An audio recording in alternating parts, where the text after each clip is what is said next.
He dashes, but the night does not permit his sight. Every step is foolish and unknowing, unguided and desperate. He trips blind and drops into a severe pit. He shrieks, but stifles his lament. He tests his hand, perceiving a trap spike struck through his palm. In agony, he strains the iron thorn pleadingly, but it does not give out. He feels the back of his hand, and the prick of the trap spike is surrounded with barbs.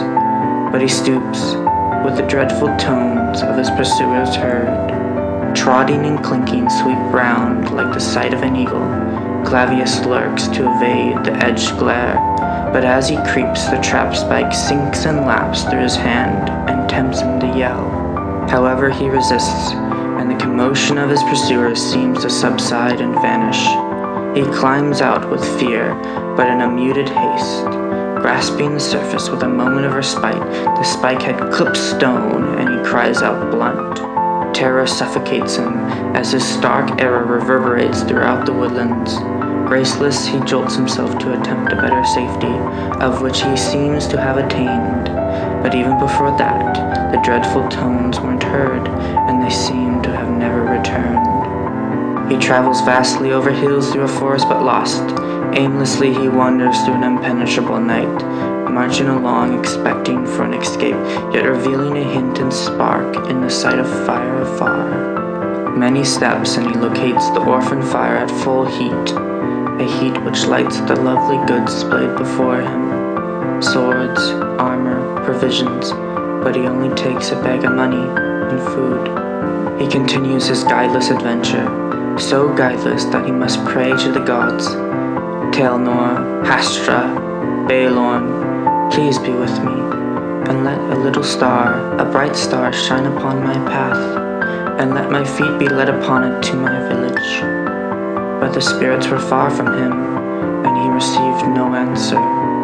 He marches on, resisting his mind's cry for direction. Every step he puts forth diligently, but those steps become heavy. A spirit of faintness descends upon him, as the blood from his hand has dripped and dripped. But he ignores this evil spirit, and does not listen to its voice, hoping that at last the next hill would surrender his village.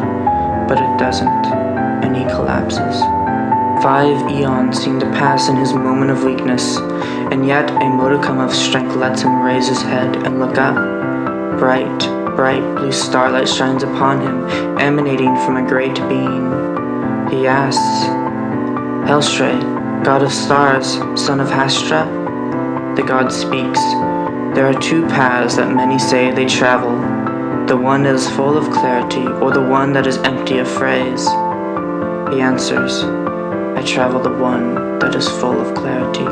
He wakes after another rest, and rises to acquire a great familiarity with all his surroundings.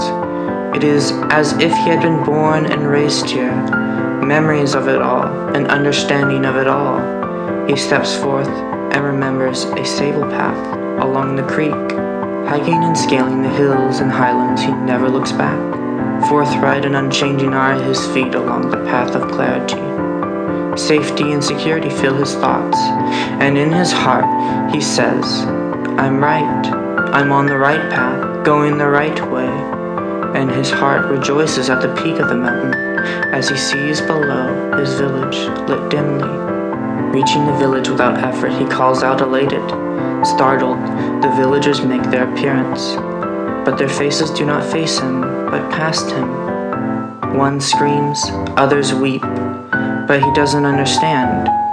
Behind him, dread returns, like a deep shout of a dragon, and he turns to see horses, swords, and blood spray as his enemies burn the village to ash, and he stands fixed, frozen, stuck, never wanting to look back, never letting himself see the destruction of what he had adored, and only forever looking at the empty hill, drained of blood and perfectly dead.